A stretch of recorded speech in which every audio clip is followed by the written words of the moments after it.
Ini Bapak dan Ibu, alhamdulillah buku Dewan ini dalam keadaan sehat dan lancar. Bapak dan Ibu, hari ini kita akan memulai kita dan awas untuk memulai pada hari ini. Kemudiannya kita akan mengucapkan selanjutnya pembinaan sekaligus pertemuan awas. Untuk yang selanjutnya merupakan penyampaian visi dari prakarsa perubahan sekolah yang akan disampaikan oleh Ibu Agustina Ibu dan Ibu Agustina.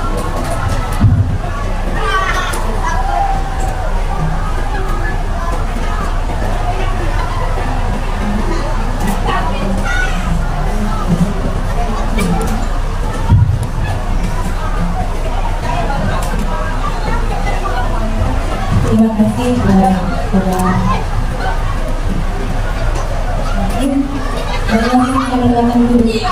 saya adalah calon guru keberangkatan 10. Nanti hari ini saya ada pendampingan dua dari Ibu Neneng Hairani. Jadi kita sedang melakukan mau, ya, kita melakukan mau. Sudah satu muslim, mereka ini sangat hari ini saya ada tugas untuk membuat diskusi visi dan program perubahan sekolah. Maka saya di sini akan mengajak atau saya sampaikan kepada teman-teman apa itu filosofi Ki Hajar Dewantara, bagaimana yang telah saya dapatkan, apa yang telah saya dapatkan di dalam pembelajaran guru bergerak, bahwasanya dan juga kita lakukan apa kita sadari di sekolah dalam pembelajaran itu. Pendidikan itu mempunyai tujuan itu menunjukkan segala kodrat yang ada pada anak-anak agar mereka dapat mencapai kebahagiaan yang tinggi-tingginya baik sebagai manusia maupun masyarakat. Berarti kita itu harus memerdekakan anak-anak sehingga mereka mampu untuk menikmati apa itu namanya pendidikan merdeka. Dengan kodrat alam dan kodrat zaman. Lalu sebagai seorang guru kita ini mempunyai nilai dan peran. Ini adalah 5 nilai seorang guru, yaitu reflektif. Reflektif itu selalu berhubungan pembelajaran dalam kehidupan sehari-hari, terbuka dengan hal baru.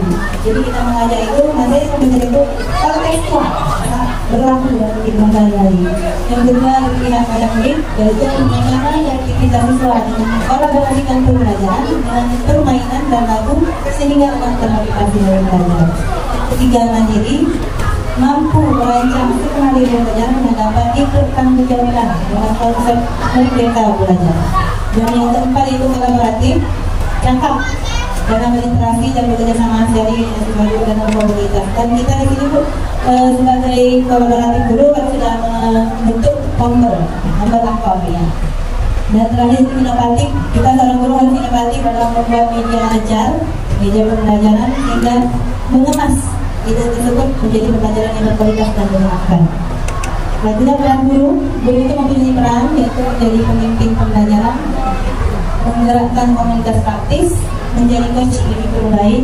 Yaitu tadi dengan formula tadi kita laksanakan, mendorong kolaborasi antar guru, memberikan kepemimpinan lain. Ini peran guru yang harus kita lakukan sebagai guru. Dari sini kita paham dengan peran dan nilai guru, kita akan mengenai apa itu mulai impian. Impian itu, kalau menurut saya itu dalam pembelajaran yang akan melakukan pembelajaran itu dalam digitalisasi pembelajaran tersebut. Bahwasanya murid tersebut akan belajar dengan suasana yang menyenangkan dan digital, jadi tidak pembelajaran dan juga kelulusan SKM-nya nanti seperti beberapa itu mempunyai kompetensi ada yang ketika itu nanti ceritanya akan kita kan seperti itu. Lanjut lagi harapan sebagai guru kita mempunyai harapan. Harapan itu ada dua. Kalau harapan untuk guru sebagai pendidik pendidikan sekolah yaitu menjadi harapan saya sebagai guru teman-teman ini akan menjadi pribadi yang kreatif, sadar teknologi, yang menjaga kita 5.0 dan hal tersebut yaitu nanti berkarakter diterapkannya dalam menjalani kehidupan di masyarakat dan berbangsa. Dan juga saya mempunyai harapan kepada murid setelah mereka nanti lulus dari sini, mereka akan menjadi sosok yang religius, takwa, berlebihan yang Maha Esa, berharap mulia, sopan santun kepada orang tua guru dan orang yang lebih tua dari mereka. Juga mempunyai budi pekerti yang baik, mandiri, bisa bertanggung jawab atas diri sendiri dan menyelesaikan masalah dengan bijak dan bertanggung jawab. Hal tersebut dinyatakan di dalam masyarakat. Baiklah, di sini saya mempunyai beberapa lembar kertas Bu yang dari sini kami bawakan. Saya membagikan.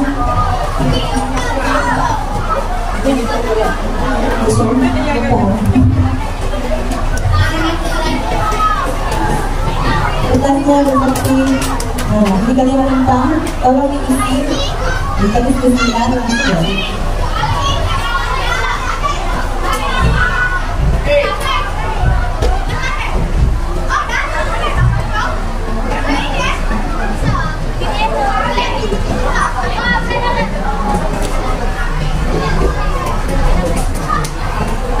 Kalimat penumpang ini kita diskusikan. Setelah membaca lagi ada lapangan, kira-kira Bapak Ibu bisa menuliskan kalimat penumpang ini tetapi dan kita menentukan momen yang kita ajarkan seperti apa. Silakan ditulis atau akan langsung.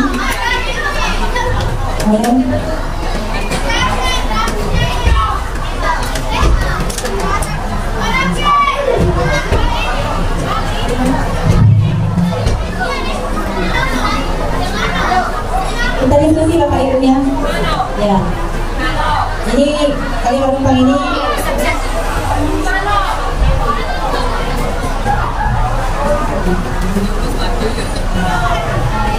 ada yang mau menyampaikan? Kalau masih ada waktu.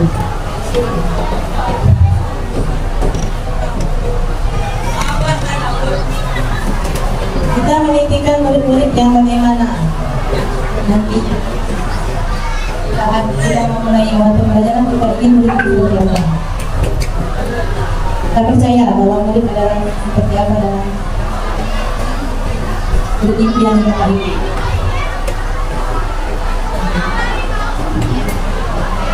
Di sekolah kita mengutamakan apa? Murid di sekolah kita katakan bahwa kita menjadi sekolah ini yakin kita dan murid. Ya. Bapak Ibu sudah selesai. Diskusi.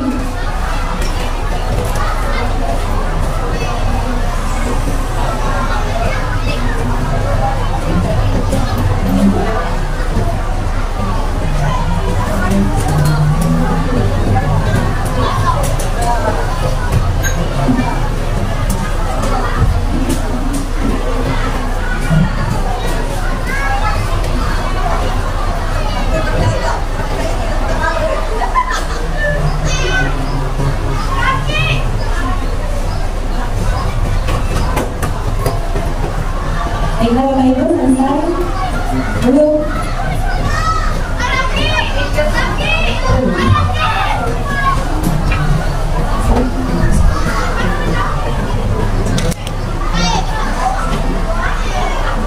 Ini sesuai dengan keinginan Bapak Ibu masing-masing ya. Ini tidak membuat kalian harus pintu belajar.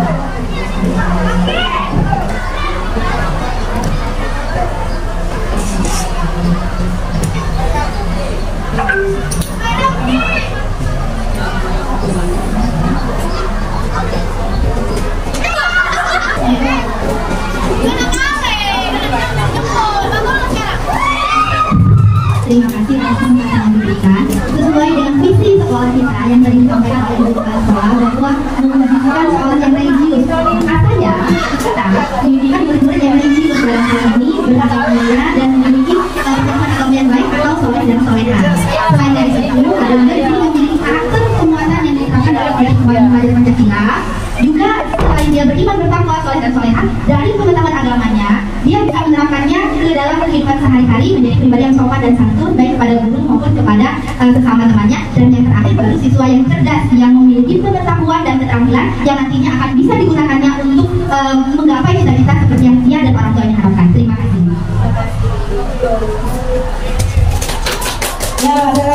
teman-teman? Satu lagi. Apa? Urip? Pak Urip? Pak Urip?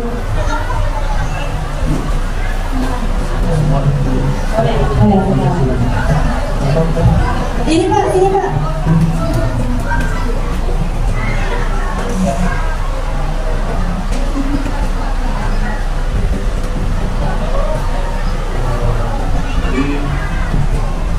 Tadi Bu Dewi bilang kita benar ya, kita memimpikan murid yang religius dan memiliki profil belajar Pancasila. Jadi saya untuk kita percaya bahwa murid adalah bahwa murid dapat atau mampu menerapkan profil Pancasilanya di kehidupan sehari-hari baik di sekolah maupun nanti ketika sudah pulang ke rumah. Kemudian di sekolah kita akan mengutamakan kebutuhan murid.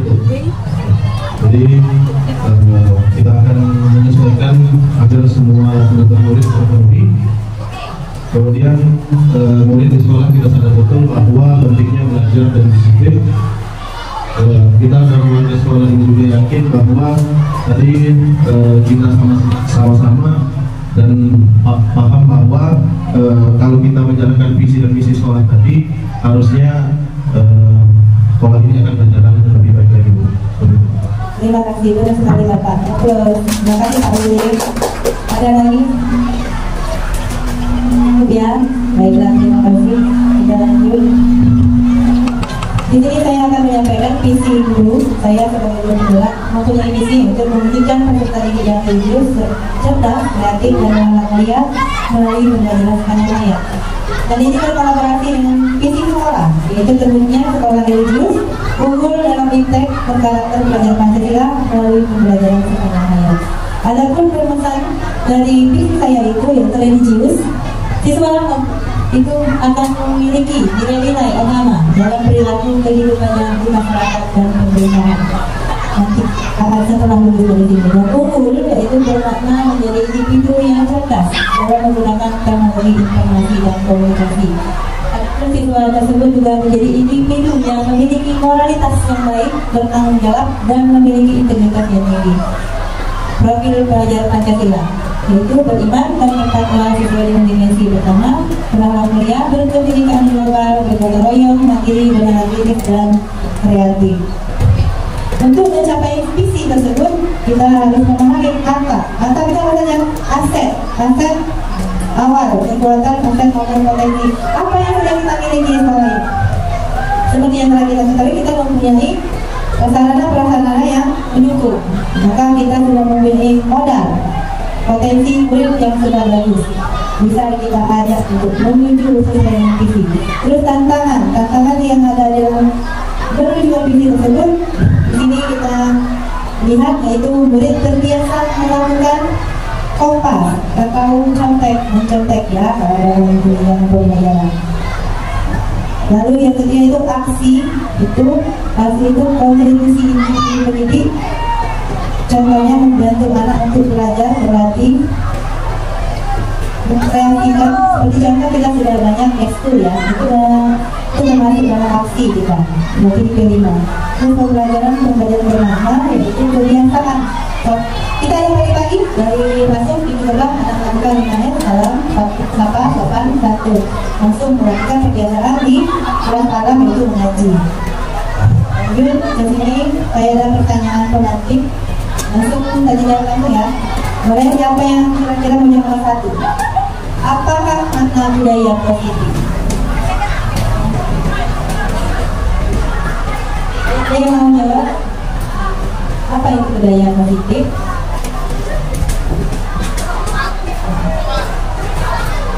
Seperti yang kita ketahui tadi, kita melakukan kebiasaan di pagi hari, yaitu dengan 5 S. Itulah yang namanya budaya positif itu. Ada yang bisa menyampaikan budaya positif?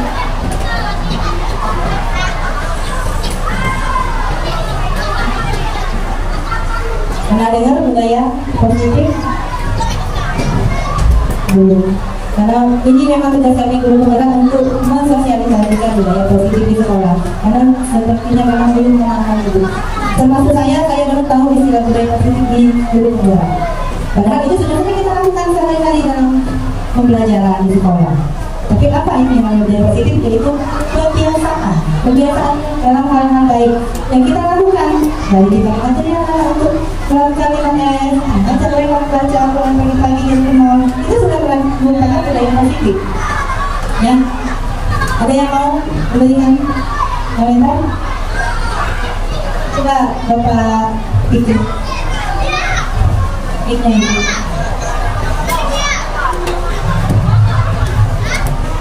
Assalamualaikum warahmatullahi wabarakatuh.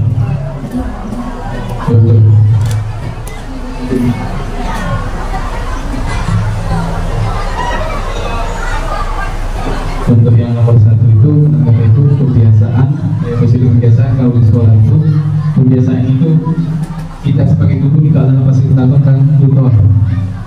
Kalau kita hanya menyuruh, pasti anak kita terbiasa. Harus dari kita terlebih dahulu. Untuk yang apa pentingnya menciptakan budaya positif di sekolah, ini sangat penting untuk kemajuan sekolah.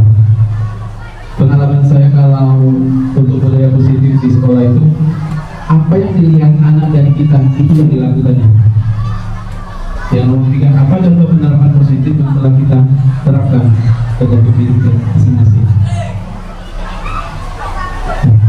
Wassalamualaikum warahmatullahi wabarakatuh. Untuk penerapannya tadi sudah Pak 5M. Itu dia Pak. Penerapan pemahaman dan penerapan budaya positif pada sekolah melalui pembentukan keyakinan kelas. Apa itu keyakinan kelas? Kebutuhan dasar manusia itu ada 5. Pertama, kebutuhan bertahan hidup. Sebagai manusia, kita ini mempunyai kebutuhan. Kebutuhan hidup itu yaitu kebutuhan bersifat fisiologis, seperti bertahan hidup. Bagaimana caranya kita tetap bertahan? Yaitu menjaga kesehatan, rumah, dan makanan. Kebutuhan biologis sebagai bagian dari proses reproduksi. Dan ini untuk semua manusia. Tapi biasanya kebutuhan hidup ini dilakukan oleh orang dewasa. Ya, untuk murid kita harus mengetahui kebutuhan apa saja yang dimiliki oleh murid. Itu kebutuhan kasih sayang dan rasa diterima. Kebutuhan untuk diterima ini artinya mereka mau dihargai. Jadi kita kalau menghadapi murid itu tidak lagi zamannya yang marah-marah, memalukan mereka di depan kelas, langsung bentak-bentak, itu gak ada. Jadi kita harus memberikan kasih sayang, perhatian psikologis. Kebutuhan itu adalah kebutuhan psikologis, yaitu hubungan dan koneksi sosial. Menerima kasih sayang dan kebutuhan untuk merasa menjadi bagian dari suatu kelompok. Itu yang namanya kebutuhan kasih sayang dan rasa diterima. Selanjutnya penguasaan, kebutuhan pengakuan atau kemampuan. Contoh, seandainya ada siswa yang dia tertidur di dalam kelas, bagaimana reaksi kita? Itu dia tidak langsung kita marah, tapi kita harus panggil. Nah, seperti ini. Kebutuhan itu yaitu kompeten. Bagaimana mereka menjadi terampil, diakui atas prestasi dan keterampilan. Jadi ditanya dulu. Setelah ditanya nanti baru dia menjawab. Kita hargai apa yang dimaksud, yang dimau anak tersebut. Ini dia bisa membuat perbedaan, bisa membuat pencapaian kompeten, diakui, dihormati, melalui meliputi self esteem dan keinginan untuk meningkatkan pengaruh. Anak-anak yang memiliki kebutuhan dasar akan penguasaan yang tinggi biasanya selalu ingin menjadi pemimpin. Seperti yang kita lihat, anak-anak itu selalu mencoba hal baru, penasarannya tinggi, rasa penasarannya, dan juga merasa kecewa kalau mereka melakukan kesalahan. Biasanya rapi dan sistematik, selalu ingin mencapai yang terbaik. Yang ketiga yaitu kebebasan kebutuhan akan pilihan. Pernah terjadi satu waktu kebebasan itu, mereka ingin belajar itu nyaman, itu namanya bebas ya. Kebutuhan akan bebas ini kebutuhan akan kemandirian, otonomi, memiliki pilihan dan mampu mengendalikan arah hidup seseorang. Anak-anak dengan kebutuhan kebebasan yang tinggi menginginkan pilihan. Mereka perlu banyak bergerak, mencoba-coba dan tidak terpengaruh orang lain dan senang mencoba hal baru. Ini kebebasan. Mereka ingin dibebaskan, tidak mau diatur. Biasanya kalau guru-guru yang pemikirannya beda, ya kamu harus ikut aturan ibu ya, seperti itu. Itu nggak bisa lagi zaman sekarang. Kita harus memberikan kebebasan. Jadi kita berikan pilihan. Jadi maunya apa? Kalau mereka misalnya terlambat, jadi bagaimana kalau terlambat? Maunya besok saya nggak lagi pun terlambat. Nah, seperti itu. Dia memberikan jawaban pilihan sendiri. Saya akan bangun pagi, tidak akan terlambat lagi. Itu namanya kebebasan, kesenangan, kebutuhan untuk merasa senang. Di sini dalam kurikulum Merdeka kita harus memberikan kesenangan kepada murid. Anak-anak itu masuk kelas, masuk sekolah itu senang dulu. Jadi dari pintu itu kita sambut dengan senyum. Makanya membiasakan kebiasaan baik itu dengan 5S, sapa salam santri itu membuat anak nyaman, senang. Kebutuhan kesenangan adalah kebutuhan untuk mencari kesenangan, bermain dan tertawa. Bayangkan hidup tanpa kenikmatan apapun betapa menyedihkan. Itu kata Glasser. Menghubungkan kebutuhan akan kesenangan dengan belajar. Semua hewan dengan tingkat intelijensi tinggi, anjing, lumba-lumba, primata, bermain. Hewan saja bermain, apalagi manusia. Jadi seperti itu. Saat mereka bermain, mereka mempelajari keterampilan hidup. Yang penting, manusia tidak berbeda. Selanjutnya, ada yang contoh. Ada Dinda, seorang anak, ini kasus ya ibu ya. Kasus, Dinda itu seorang anak kelas 3 SD. Begitu tiba di rumah, pulang sekolah, menangis dan mengadu pada ibunya bahwa dia benci pada ibu guru Rani. Gurunya, menurut kita sebagai guru, sebagai penganalisis ini kasus, kebutuhan apa yang berusaha dipenuhi oleh Dinda dari 5 kebutuhan dasar tadi? Mendengar cerita dari ibunya Dinda. Dinda pulang dari sekolah nangis. Dia benci dengan gurunya, Ibu Rani, nama gurunya. Itu kenapa? Tiba-tiba nangis. Karena ia dengar dan orang tuanya tidak membawakannya bekal makan siang, maka kebutuhan dasar yang sedang berusaha dipenuhi oleh Dani adalah kebutuhan untuk bertahan hidup. Kalau Dinda tadi kebutuhannya apa? Kebutuhan rasa kasih sayangnya. Dia benci karena gurunya tidak memperhatikan. Nah, itu contohnya. Sekarang kasusnya yang kedua, kasih sayang dan rasa diterima. Karena lapar dan orang tuanya tidak membawakannya bekal makan siang, maka kebutuhan dasar yang sedang berusaha dipenuhi oleh ini adalah kebutuhan untuk bertahan hidup. Itu ya, karena lapar maka si Doni tidak dikasih makan siang, tidak dibawakan. Kebutuhan dasarnya itu kebutuhan dasar bertahan hidup. Itu contoh kebutuhan hidup ya. Yang kasih sayang, contohnya yang lain. Ini ada kasus anak-anak yang memiliki kebutuhan dasar kasih sayang dan rasa diterima yang tinggi, biasanya ingin disukai dan diterima oleh lingkungannya. Mereka juga akrab dengan orang tuanya. Biasanya mereka belajar karena suka pada gurunya. Pernah ada kamu ketemu sama murid seperti itu? Ada kan? Karena suka pada gurunya, bagi mereka teman sebaya sangatlah penting. Mereka juga biasanya suka bekerja dalam kelompok kolaborasi. Nah, ini posisi guru yang diharapkan adalah posisi kontrol sebagai seorang teman. Lanjut, penguasaan, kebutuhan pengakuan.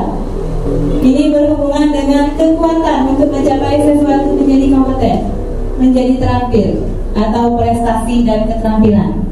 Memiliki rasa harga diri. Kebutuhan ini meliputi keinginan untuk dianggap berharga, bisa membuat perbedaan, bisa membuat pencapaian, kompeten, diakui, dihormati, self-esteem, dan keinginan untuk meninggalkan pengaruh.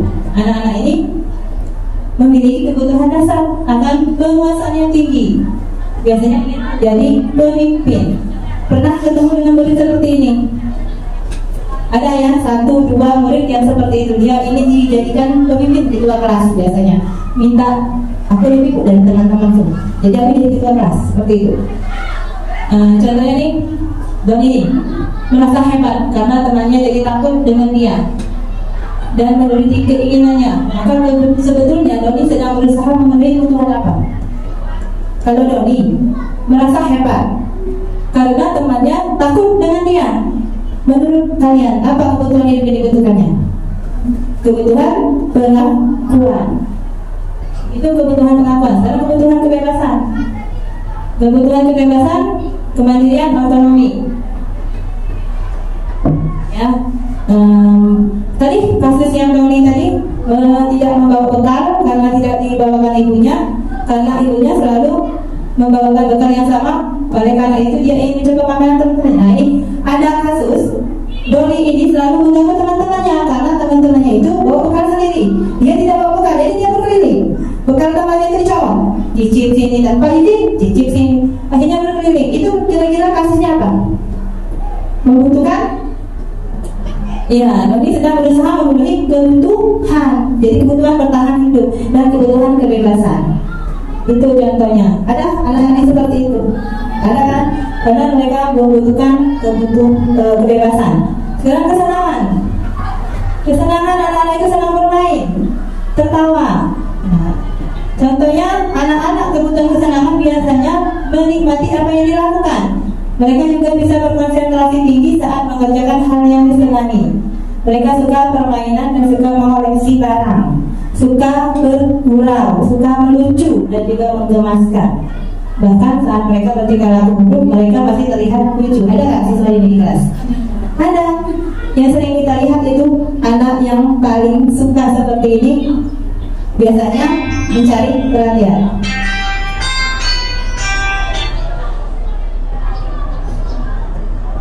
Selanjutnya, ini adalah kasus Ihsan. Ihsan ini kelas 10A, SMA Karakter Mulia. Ia anak yang pendiam dan pemalu. Selama jam istirahat, ia banyak membaca buku di perpustakaan atau berdiam diri di kelas. Hari itu adalah hari teknika meeting lomba debat antar SMA yang juga diikuti oleh tim debat SMA Karakter Mulia. Tiba-tiba ada kabar bahwa Adit, anak kelas 10B yang sudah didaftarkan mengikuti lomba debat mewakili sekolah, sakit demam berdarah dan dirawat di rumah sakit sehingga tidak bisa menghadiri acara teknika meeting lomba debat hari itu. Lalu kepala sekolah bertanya kepada guru-guru, siapa yang sebaiknya menggantikan Adit? Guru-guru sepakat merekomendasikan Ihsan karena kinerjanya yang bagus di pelajaran bahasa Inggris dan pengetahuannya yang luas. Ihsan akhirnya menghadiri teknika meeting hari itu. Setelah itu, ia berlatih debat bersama anggota tim debat yang lain, Cinta dan Indra. Di bawah bimbingan Pak Frans, guru pelatih debat, mereka mewakili sekolah dan tim debat SMA Karakter Mulia menjadi juara. Sejak saat itu, Ihsan berubah menjadi anak yang lebih percaya diri dan tidak pemalu, tidak pendiam lagi. Semua murid dan guru mengenalnya sebagai Ihsan si juara kompetisi debat. Pada jam istirahat, ia banyak menghabiskan waktu bersama teman-temannya. Ia juga semakin rajin berlatih debat dan mengikuti berbagai lomba debat. Ia menjadi ketua klub debat di sekolahnya. Ia giat mempromosikan klub debat agar anggotanya bertambah dan ia juga bersemangat melatih juniornya di klub debat kelas. Kira-kira kebutuhan dasar mana yang terpenuhi pada Ihsan? Ya, kebutuhan penguasaan pengakuan, ya. Penguasaan pengakuan bahwa Ihsan itu mampu, makanya dia lebih menjadi percaya diri. Nah, ini namanya kasus. Yang selanjutnya ada kasus lagi. Pak Zulfikar adalah kepala sekolah yang ditugaskan di SMP Bina Generasi Muda. Sejak kedatangan di sekolah itu, Pak Zulfikar mencoba untuk menyesuaikan diri dengan lingkungan di sekolah. Sebagian guru-guru dapat menerima kehadiran Pak Zulfikar, namun ada beberapa guru yang selalu bereaksi negatif pada kebijakannya. Dan dengan frontal mengemukakannya di rapat guru mingguan, salah satunya Pak Malik. Dalam rapat guru mingguan, Pak Malik seringkali mempertanyakan kebijakan yang diambil oleh Pak Zulfikar tanpa argumen yang kuat. Rekan-rekan sesama guru heran dengan perilaku Pak Malik. Ini karena sebelumnya ia dikenal sebagai guru yang selalu mengikuti kebijakan kepala sekolah. Bahkan selama ini cenderung diam bila di rapat guru. Pak Hanafi, sahabat Pak Malik, mencoba mendekatinya dan menanyakan apa yang menyebabkan ia bertindak seperti itu. Ada beberapa kemungkinan jawabannya. Ini jawabannya ya. Apa kira-kira menurut ibu-ibu? Ibu bapak apa? Pertama, ditanya Pak Malik, Ihsan aja sih, aku senang melihat kepek baru itu. Kebingungan kalau aku tanya-tanya di rapat. Itu kebutuhan kesenangan. Kalau kebutuhan cinta kasih, ya biar dia kenal sama aku dan ingin nantinya bisa dekat sama aku dan kerja bareng sama dia. Kayaknya orangnya baik sih. Ada lagi penguasaan. saya sebenarnya nggak paham beliau bicara apa tadi, Pak Zulfikar. Makanya saya tanya-tanya saja daripada saya kelihatan tidak paham. Masa aku yang udah berusia di sini tapi kelihatannya nggak paham? Malu dong. Itu dia menggunakan penguasaan.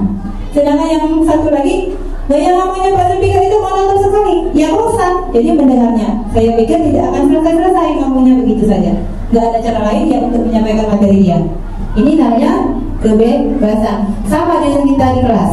Anak-anak itu seperti itu.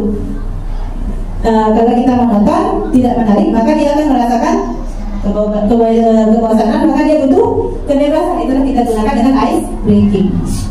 Selanjutnya, ini ada tes questionnaire, ya. Saya senang, coba ibu ditulis di kertas. Nilainya berapa, poin tertingginya. Nanti kita lihat sangat tidak benar, kadang-kadang sangat benar. Poin 1 dihitung saja. Saya senang berteman, poinnya berapa? Jumlah, nanti ada hasilnya, ada tahu. 2, mudah bagi saya berbicara dengan siapapun. 3, saya suka mengobrol lewat telepon. 4, saya suka bekerja dengan orang lain. 5, saya menghabiskan banyak waktu dengan orang lain. 6, saya ingin orang-orang menyukai saya. 7, saya ingin membuat orang-orang bangga dengan saya. 8, apa yang teman-teman saya pikir tentang saya itu penting. Itu tentang ibu-ibu ya. 9, saya lebih suka bekerja sama daripada bekerja sendiri. 10, saya senang bertemu orang-orang baru. 11, saya tidak suka membuat kesalahan. 12, saya suka melihat orang lain sebelum saya mencoba hal baru. Kontek deh. 13, saya tidak suka perubahan. Ini monoton. 14, saya ingin ruang kerja atau meja kerja saya rapi. 15, saya ingin terlihat sangat baik dengan apa yang saya lakukan. Ini namanya apa? 17, kenapa ya penampilan saya sangat penting bagi saya. 17, saya takut mencoba hal-hal baru. 18, saya suka menjadi benar, dalam tanda kutip ya, menjadi benar. 19, saya suka menyelenggarakan aktivitas. 20, jika tidak suka sesuatu berjalan tidak sesuai keinginan saya. Jika tidak suka sesuatu berjalan tidak sesuai keinginan saya, artinya dia ingin suka memaksa. 21, saya suka memiliki pilihan. 22, saya adalah orang yang aktif. 23, duduk di sekolah adalah hal yang sulit untuk saya, artinya dia suka sekali bergerak. 24, saya tidak suka membaca dalam jangka waktu lama. 25, saya senang mencoba hal-hal baru. 26, saya akan bermain sendiri jika saya mau. Pak, jangan yang 27, apa yang saya pakai tidak berpengaruh bagi saya. Apa yang saya pakai tidak berpengaruh bagi saya. Itu baik. 28, saya tetap akan melakukan suatu hal walau teman-teman saya tidak suka. Semangat ini. 29, saya tidak suka disuruh-suruh. Berapa poinnya? Sudah? Lanjut. 30, kerapian tidak berpengaruh bagi saya. 31, saya sering tertawa. Artinya ada orang yang tidak suka tertawa, serius terus. Nah itu dia. 32, saya memiliki koleksi. 33, saya senang memberitahu lelucon. Ini humoris orangnya. 34, saya senang membuat orang lain tertawa. 35, orang berpikir saya bodoh. Bodoh ya, tanda kutip. 36, saya suka bermain macam-macam permainan. 37, menurut saya ada banyak hal yang lucu. Ada banyak hal yang lucu. 38, menurut saya sekolah menyenangkan. 39, saya suka bernyanyi, menari saat musik bermain. 40, orang pikir saya lucu. Jumlahkan, coba jumlahkan, dibagi, lihat sektor jawabannya, berapa jumlahnya? Ada yang sudah berdiri berapa? 40. Iya. Ini satu, untuk yang satu tadi dikurang 10, 11 kurang 12, 21 kurang 30, 31 kurang 40. Kalau kalian mau banyak yang poin 5, berapa jumlahnya? Kalau dijumlahkan semua saya 108 nih. Bagi 40 247. ada 127 bagus lagi dikali Saya 200. ini maksimal yang 31 sampai 40. 200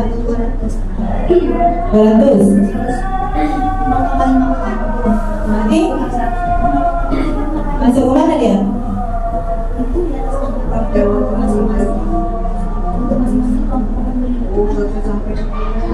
Berarti yang ini mungkin maksudnya seperti ini. Ini ada poin ini ada dikunci. Yang ini satu, yang tidak benar ada berapa? Nah, nanti yang kadang-kadang ada berapa? Terus yang sangat benar ada berapa? Dikurang 30. Yang ini kurang 20. Yang satu kurang 10. Yang ini 11 kurang 20. Mungkin jumlah soalnya beda, makanya dikurangkan ini poinnya. Itulah nilai ibu bapak. Jadi kalau sudah tahu, itulah nilai. Oh ini. Oh iya benar 21 sampai 30. 21 sampai 30 itu kalau 108. Iya. Yang lain? Yang lain? Saya yang ketiga. Yang poin tiga, yang ketiga. Kalau yang tiga. 128 kalau 3 juga. Bagaimana yang lain? Sama berarti kalau 3 semua. Berarti lumayan. Ini tingginya di sini 5. Ya. Kalau dia 5, artinya dia itu memang ada poin, tapi di sini kan ada poin. Kalau dia orang berpikir saya ngomong, kalau 5 berarti jelek kan poinnya. Nah, itu makanya ada bedanya di skor itu. Kita lanjut ya. Dunia berkualitas. Apa yang dimaksud dengan dunia berkualitas? Anda adalah tempat khusus dalam pikiran Anda. Tempat Anda menyimpan gambaran representasi dari semua yang Anda inginkan. Bisa berisi orang-orang, hal-hal, dan apa saja yang terbaik dalam hidup Anda, dan membuat Anda merasa bahagia dan terpenuhi kebutuhan dasar Anda. Itu kata William Fraser. Album kita ini semacam album foto, sehingga isinya tidak akan terlalu banyak, hanya akan terdiri dari beberapa hal saja yang sangat signifikan dan benar-benar terbaik dalam hidup Anda. Apa yang membuat hidup Anda menjadi lebih bermakna? Kebutuhan dasar bersifat lebih umum dan universal, sedangkan dunia berkualitas lebih unik dan personal. Itu yang namanya dunia berkualitas. Sarannya apa? Sarannya bahwa sesuatu itu harus terasa sangat baik dan bagi Anda dan memenuhi setidaknya satu dari atau lebih kebutuhan dasar. Jadi dari 5 kebutuhan dasar tadi ada yang sudah kita penuhi. Apa itu kasih sayang? Apa itu kebutuhan penguasaan? Itu harus sudah kita miliki. Ini contoh. Ada dialog Pak Joko, Mario, dan Adi. Pak Joko bilang, Mario, Adi, Bapak tadi dengar laporan dari guru tiket. Ini Pak Joko ini manggil murid ya, namanya Mario dan Adi, di kantin. Sepertinya kalian dalam masalah ya. Ada yang bisa Bapak bantu? Apa yang terjadi? Dijawabnya oleh Mario dan Adi, iya Pak, tadi pada jam istirahat pagi kami main lempar-lemparan makanan di kantin. Tapi tidak sengaja malah terlempar kena wajah Ibu Tina kepala sekolah. Pak Mario ini guru yang manggil tadi ya, Pak Jokowi guru. Ketika beliau sedang berjalan, kalian main lempar-lempar makanan, kata Pak Mario, di kantin, kena wajah Ibu Tina ketika beliau sedang lewat. Iya Pak, dengan wajah sedih dan muka menunduk. Pak Joko ngomong lagi, Adi, ada informasi yang kamu tambahkan? Tadi yang jawab Mario. Nah sekarang Adi ditanya, apa kata Adi? Kami tidak bermaksud melakukannya, tapi kata Pak Joko, tapi apa? Tapi kami tidak sengaja. Apakah kalian di sini bukan untuk mencari siapa yang salah. Bapak di sini untuk mencari penyelesaian sama-sama, berpikir sama-sama tentang apa yang bisa kita lakukan untuk memperbaiki situasi ini. Kalian pasti melakukan itu ada alasannya ya. Pasti seru ya main lempar-lempar makanan begitu. Iya Pak, kata si Mario dan Adi. Kata Joko, ya Bapak bisa lihat kalian merasa senang melakukannya, tetapi yang kalian lakukan merugikan orang lain sehingga sekarang kalian dalam masalah. Jawab lagi Mario dengan apa? Iya Pak, sekarang mari kita bicarakan tentang keyakinan kelas. Keyakinan sekolah kita, apa yang kita percaya, yang mana yang kalian belum tunjukkan. Dijawabnya oleh Mario, kita harus bersikap baik satu sama lain. Dijawab juga, menghormati orang lain dan menghormati dirimu sendiri. Dijawab lagi pada kalian berdua ingat dengan baik keyakinan kelas kita. Kita kembali pada ketika kalian main lempar-lemparan makanan dan mengenai Budina. Apakah ketika melakukan itu kalian menghormati orang lain dan lingkungan? Jawabnya tidak, tapi kalian mendapatkan rasa senang. Menurut Bapak, ada cara untuk mendapatkan rasa senang tanpa merugikan orang lain. Bagaimana menurut kalian? Iya Pak. Nah sekarang mari kita selalu mengindahkan keyakinan kelas kita. Besok kita ke kantin dan kalian bisa berperilaku lebih baik lagi. Coba kalau di sekolah, Ibu Bapak, sudah kelihatan apa yang terjadi? Pasti marah langsung ke sekolahnya. Nah, ibu bola, akhirnya apa yang melakukan? Marah langsung. Panggil anaknya dah Bu? Anaknya dipanggil tak? Anaknya dipanggil. Bolanya disita. Tanpa dia ya diskusi lagi. Diskusi dulu. Hasil dari diskusi bola disita. Anaknya dihukum tak? Oh iya, bagus. Karena memang inilah yang namanya memenuhi kebutuhan kesenangan. Ini tadi hukuman, konsekuensi dan institusi. Apa itu hukuman? Ini sudah kemarin. Udah belum tahu nih. Hukuman itu kalau kita menyuruh murid disuruh berdiri di depan kelas, marah-marah pada murid disuruh menulis supaya tidak terlambat lagi. Ini hukuman. Kalau konsekuensi, memberikan konsekuensi selama istirahat tidak usah keluar kalau belum selesai mengerjakan tugas. Guru tegas dan murid menghormati peraturan. Kalau ada institusi, kita bertanya tentang keyakinan kelas. Keyakinan kelas ini peraturan sekolah, peraturan kelas kita, dan menyelesaikan masalah. Murid bertekad menghormati dirinya dan orang lain. Ini posisi kontrol guru. Penghukum, pembawa rasa bersalah, teman, pemantau, dan manajer. Selesai di sini. Lanjut segitiga restitusi. Ini segitiga restitusi. Ada segitiga ini. Ini artinya kita menanyakan identitas. Seperti kasus yang tadi, kita tanyakan apa permasalahannya. Kalau yang ini menanyakan validasi tentang kesalahan, validasi dulu. Yang terakhirnya baru segitiga restitusi. Kita mau mencari solusi dari permasalahan. Dicontoh tadi Pak Mario dan Adi. Ya, lanjut teori motivasi hukuman. Ada 3 motivasi perilaku manusia. Mengapa mereka tidak mau mendapatkan hukuman? Sama dengan murid. Ini kejadiannya. Kalau kata Diane Gossen itu satu untuk menghindari ketidaknyamanan atau hukuman. Makanya manusia itu selalu melakukan hal yang sesuai aturan. Jadi contoh tingkat terendah dari motivasi perilaku manusia. Berarti manusia itu kalau dia milih sama satu ini artinya dia sudah sangat tidak ada harapan lagi. Pasal dulu. Biasanya orang motivasi perilakunya untuk menghindari hukuman dan ketidaknyamanan akan bertanya, apa yang akan terjadi apabila saya tidak melakukannya? Sebenarnya mereka sedang menghindari permasalahan yang akan muncul dan berpengaruh pada mereka secara fisik psikologis. Contoh, kita di rumah, ini ada meja makan, kita tutup dengan tutup saji. Ngomong sama anak-anak, jangan dibuka ya, nanti mama bukanya. Sorry, mama pergi dulu. Kira-kira dengan kalimat jangan dibuka, apa yang ada di benak anak-anak? Penasaran apa isinya. Makanya pas kita berangkat pasti dibuka karena dia penasaran. Makanya kita membiasakan melakukan kebiasaan baik dengan kata jangan itu dibuang. Kamu nanti ingat ya, ini dibukanya sedang lama pulang. Jangan langsung bilang jangan dibuka, karena kata jangan itu membuat penasaran. Pasti buka apa ininya? Lele itu bantu-bantu.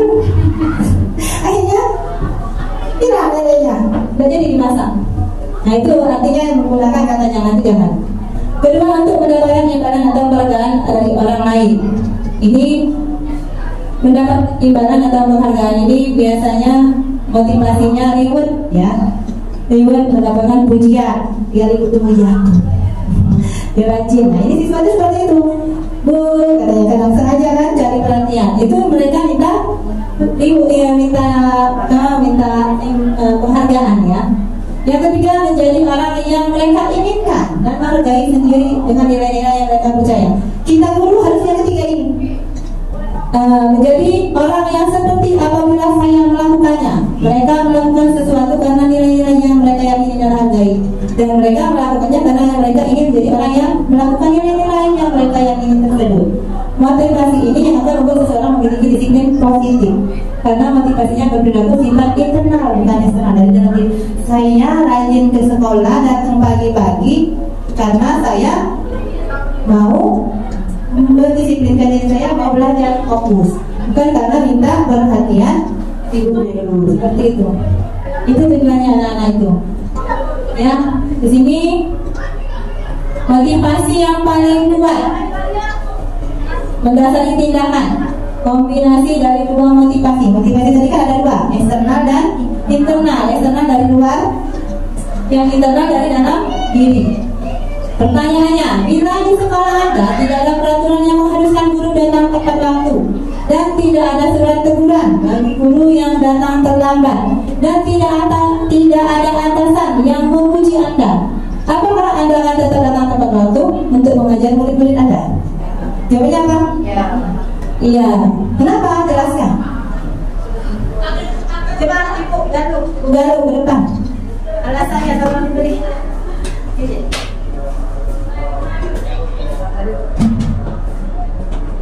Jadi jawabannya ya, karena akan tetap datang tepat waktu. Nah itu memang saya merasa itu kewajiban saya untuk menjadi seorang guru yang akan dicontoh oleh peserta didik. Ketika kita bisa mencontohkan hal yang baik, tentunya peserta didik akan mengikuti apa yang kita contohkan, dan juga sebaliknya. Ya. Gitu. Terima kasih. Benar sekali ya. Lanjutnya pertanyaan ke selanjutnya, menurut Anda dari ketiga jenis motivasi tadi, motivasi manakah yang saat ini paling banyak mendasari perilaku murid-murid Anda di sekolah? Coba dulu deh. Udah orang lama.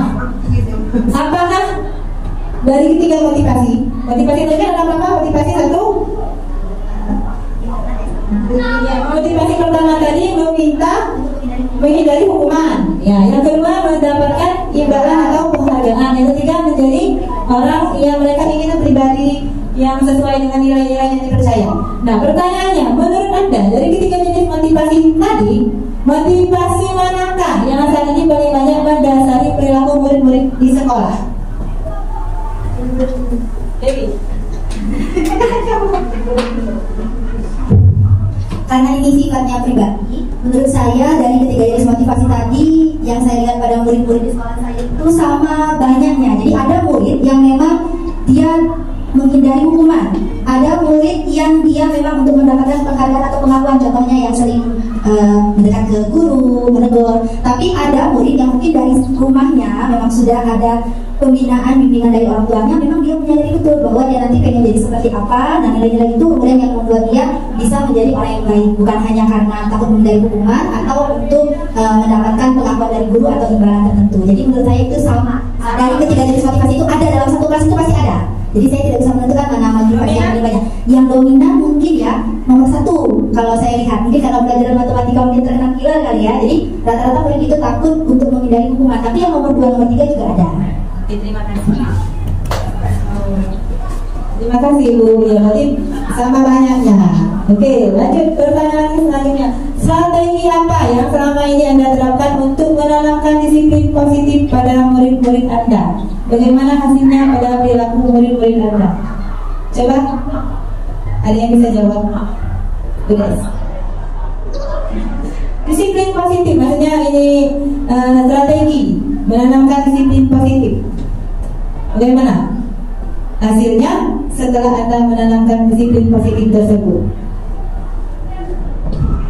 Tadi kan disiplin positif kebiasaan baik, disiplin positif kebiasaan baik. Kalau tadi kan ada 5S misalnya, salam, sopan, sapa, sopan, santun. Itu kebiasaan baik, itu disiplin positif yang kita budayakan. Nah, hasilnya ada nggak di sekolah efeknya? Coba komentar dulu, Ibu Mentor.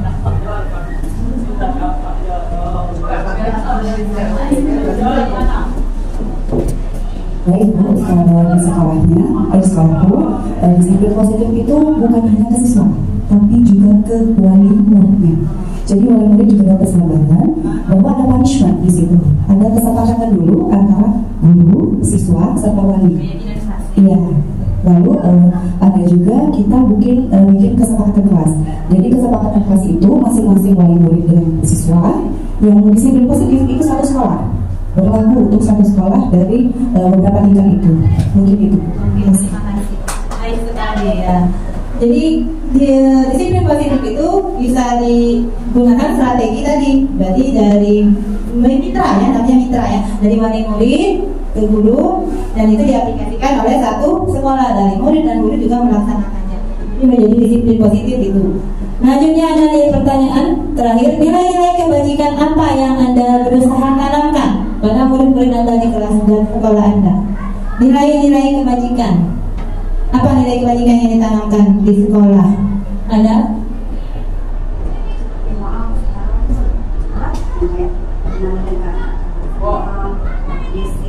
Iya, kebajikan itu, nilai-nilai kebajikan itu. Boleh?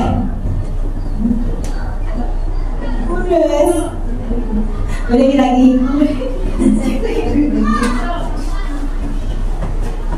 Nilai-nilai kebajikan yang saya berusaha tanamkan pada murid-murid. Yang pertama tentu sebagai sesama manusia kita harus saling menghormati, baik dia terhadap guru terutama, terhadap orang tuanya nanti di rumah maupun terhadap teman-temannya yang ada di kelas. Kemudian saling menghormati itu ya tadi ya bisa berupa kalau nanti ada kata maaf, tolong, terima kasih seperti itu.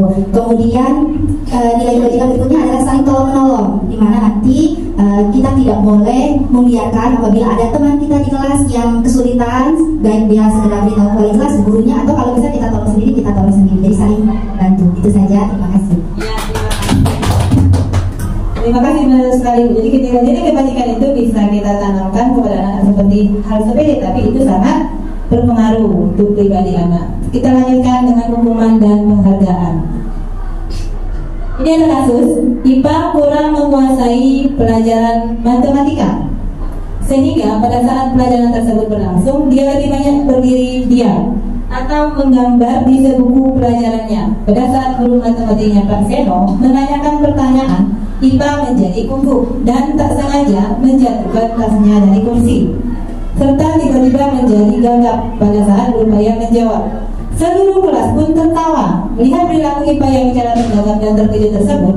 Pak Seno pada saat itu membiarkan teman-teman IPA menertawakan IPA yang tergagap dan malu luar biasa, dan malahan meminta IPA untuk maju ke depan dan berdiri di depan kelas sambil menunjuk hidungnya karena tidak bisa menjawab pertanyaan Pak Seno. Kelas semakin gaduh dan anak-anak pun tertawa melihat IPA di depan kelas sambil memegang ujung hidungnya. Pertanyaannya, dari kasus tersebut, apakah Anda setuju dengan tindakan Pak Seno terhadap IPA? Mengapa? Jawabnya apa? Silakan Ibu Irma. Apakah Anda setuju? Tidak. Oke, tidak. Mengapa? Karena karena itu merupakan melanggar dari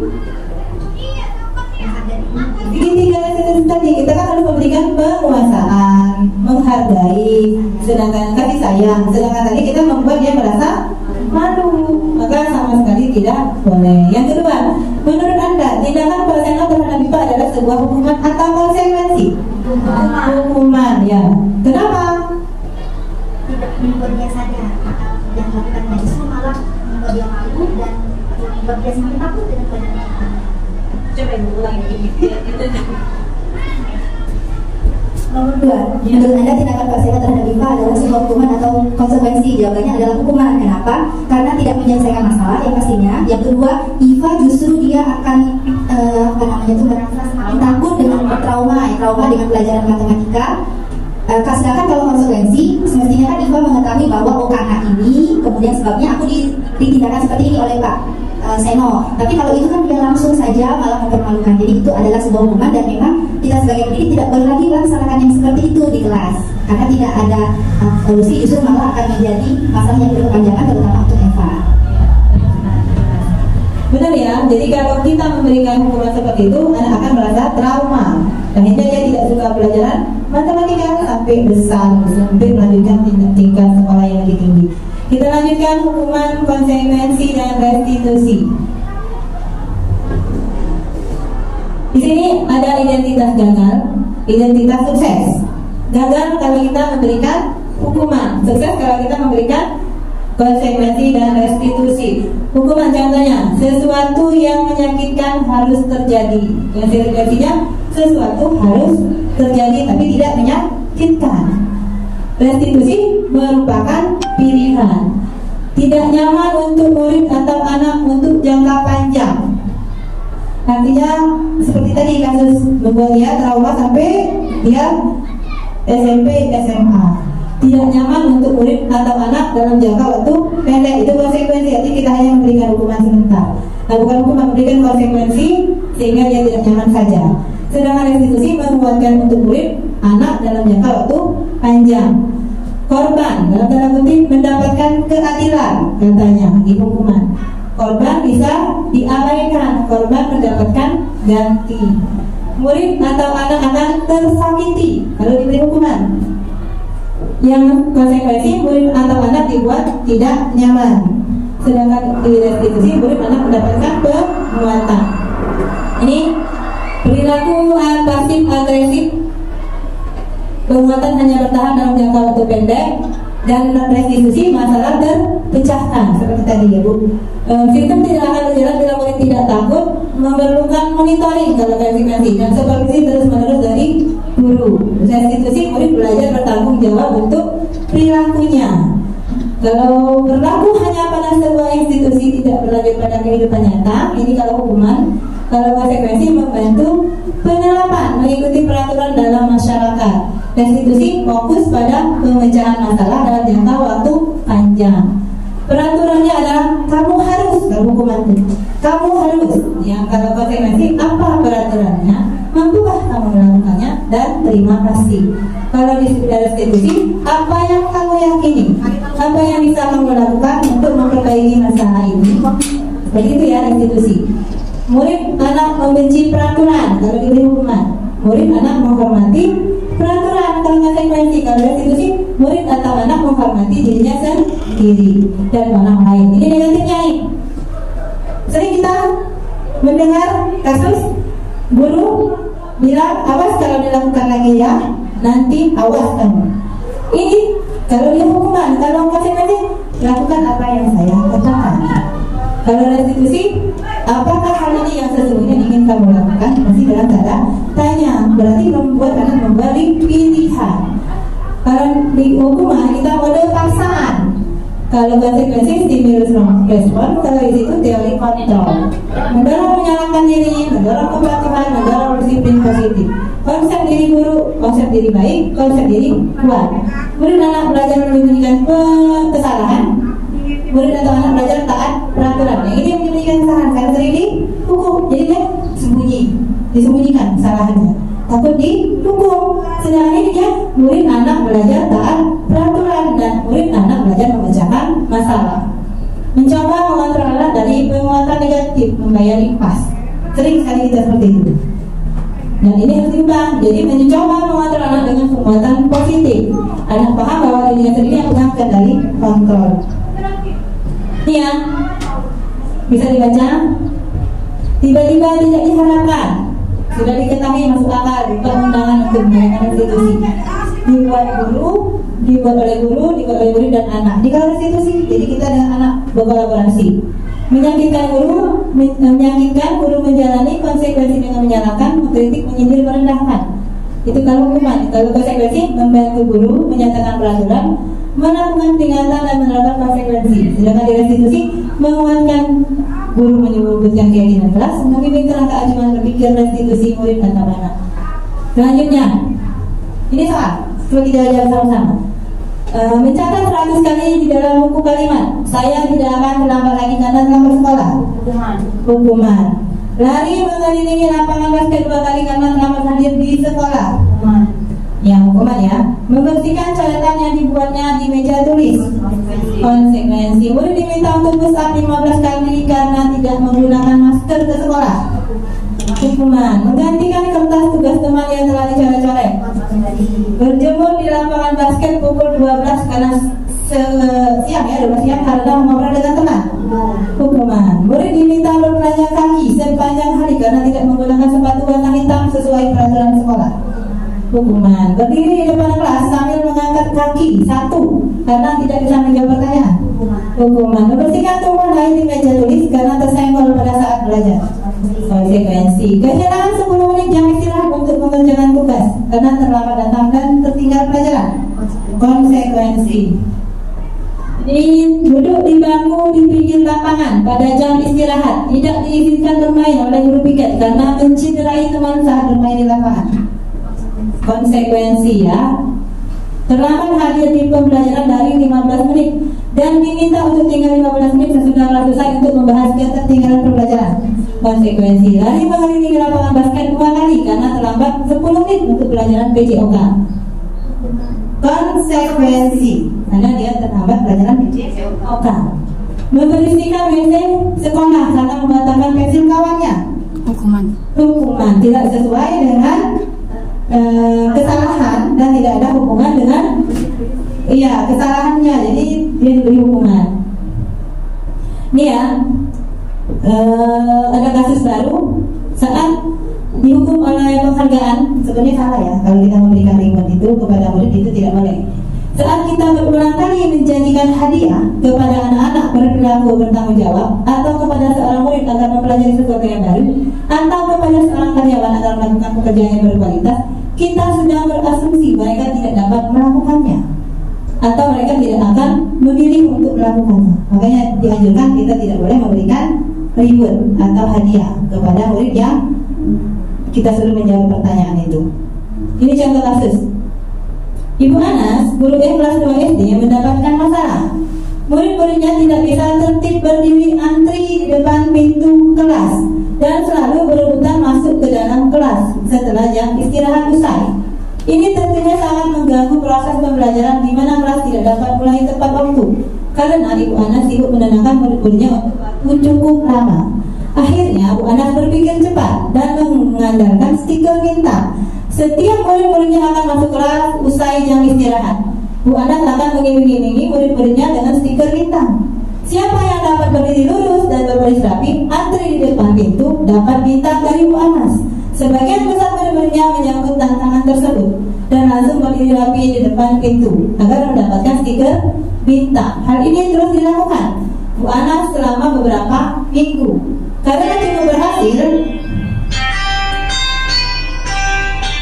cukup berhasil,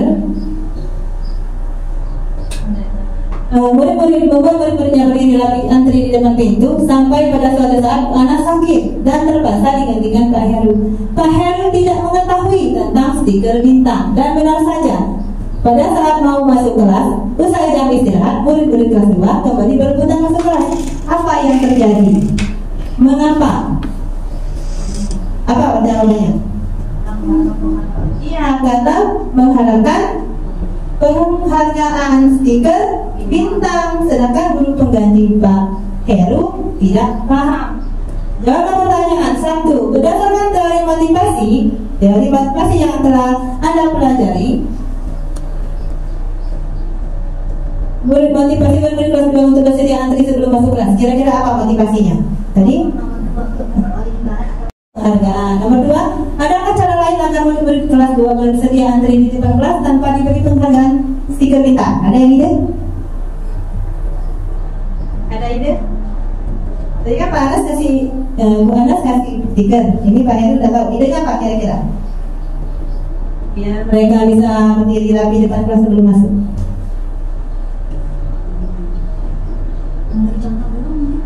Beri contoh. Bagaimana cara antri di depan kelas, nanti akibatnya apa kalau nanti tidak antri, misalkan bisa dorong-dorongan, ada yang jejak dan sebagainya. Beri contoh. Ya, benar juga kasih contoh. Jadi kita balik antri dulu di depan ya. Boleh.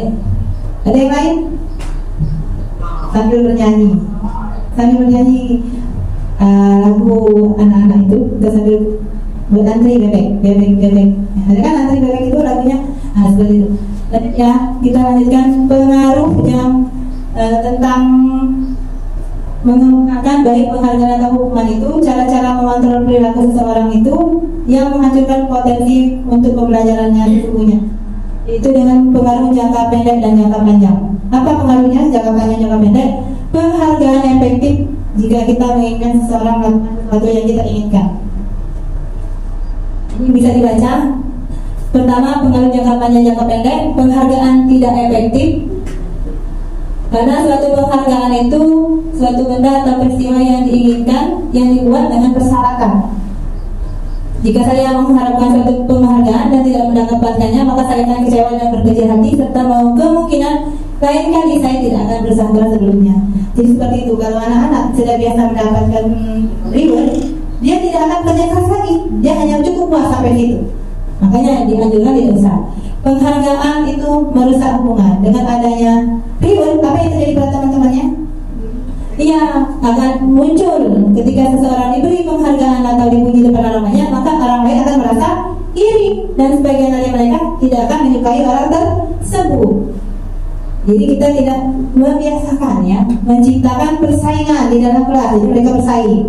Dan yang lain lagi itu mereka yang percaya bahwa tidak memiliki kesempatan untuk mendapatkan penghargaan berhenti mencoba.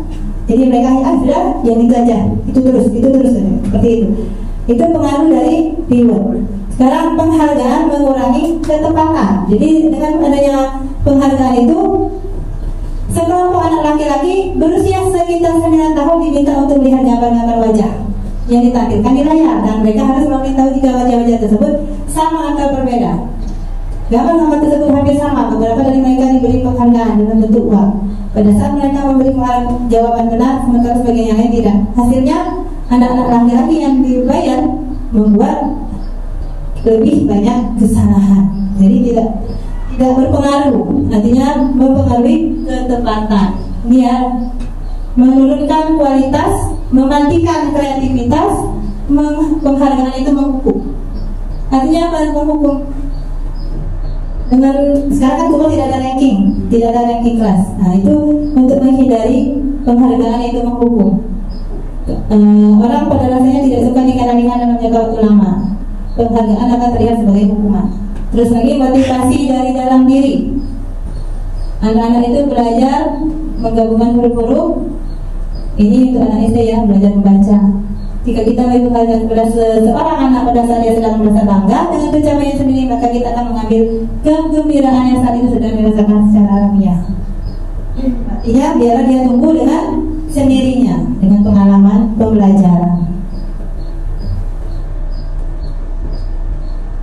Ini prosedur pembentukan keyakinan kelas ya, antar sekolah.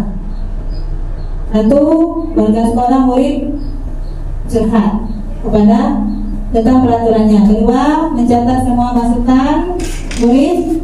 Ketiga, susun. Nanti di kelas kita akan membuat keyakinan kelas sebelum belajar. Ini step-stepnya.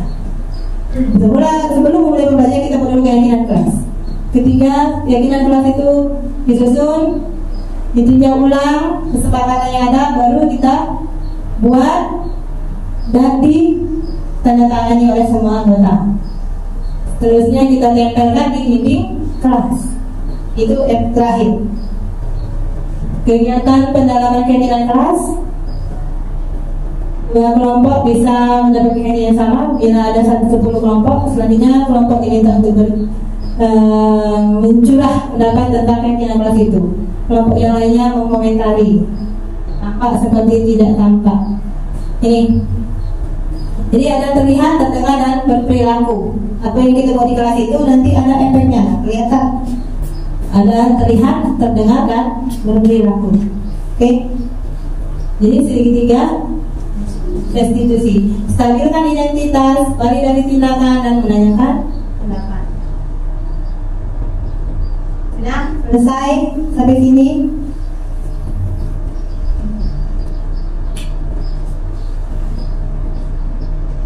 Ada yang mau disampaikan?